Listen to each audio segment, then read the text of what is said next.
नमस्कार, मी अजिंक्य भातंब्रेकर. तुम्ही पाहताय न्यूज 18 लोकमत. आपण 25 मिनिटं 50 बातम्यांना सुरुवात करणार आहोत. त्याआधी आत्ताच्या महत्त्वाच्या बातम्या पाहूया. महत्त्वाच्या बातम्या. प्रायोजक मॉमलॅक, उत्तम, सकस व दर्जेदार मॉमलॅक नाचणी सत्व.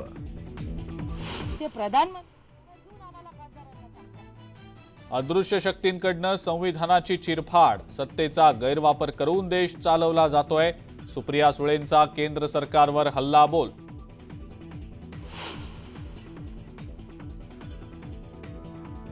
राजकारण म्हणजे भातुकलीचा खेळ नाही. राजकारणात नाती कधीही नसतात.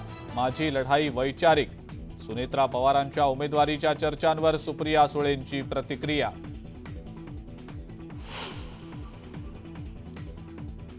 संसद हा आमच्यासाठी एक विचार. लोकशाहीच्या मंदिरात आम्ही चर्चा करायला जातो. भाषणानं प्रश्न सुटतात. अजित पवारांच्या टीकेला सुप्रिया सुळेंचं प्रत्युत्तर. लोकसभेसाठी महायुतीचं जागा वाटप अंतिम टप्प्यात. 70% जागांचा तिढा सुटल्याची माहिती. उर्वरित जागांवर पुन्हा बैठक घेऊन निर्णय घेतला जाणार.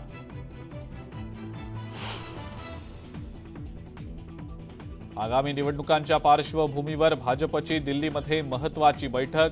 भाजप शासित राज्यातल्या मुख्यमंत्री आणि उपमुख्यमंत्री बैठकीला उपस्थित राहणार. पंतप्रधान मोदी मार्गदर्शन करणार.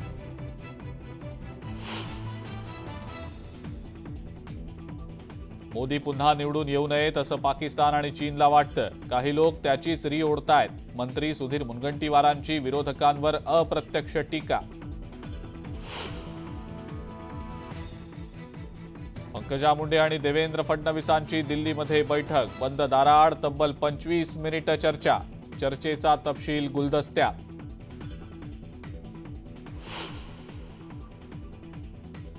दिग्गज भाजप नेत्यांच्या उपस्थितीत दिल्लीमध्ये भाजप खासदार प्रीतम मुंडेंचा वाढदिवस साजरा. शुभेच्छा देताना फडणवीसांकडून प्रीतम मुंडेंना लोकसभा उमेदवारीचे संकेत.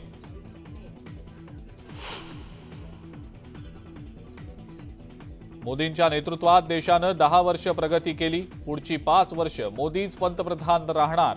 गृहमंत्री अमित शहांनी व्यक्त केला विश्वास.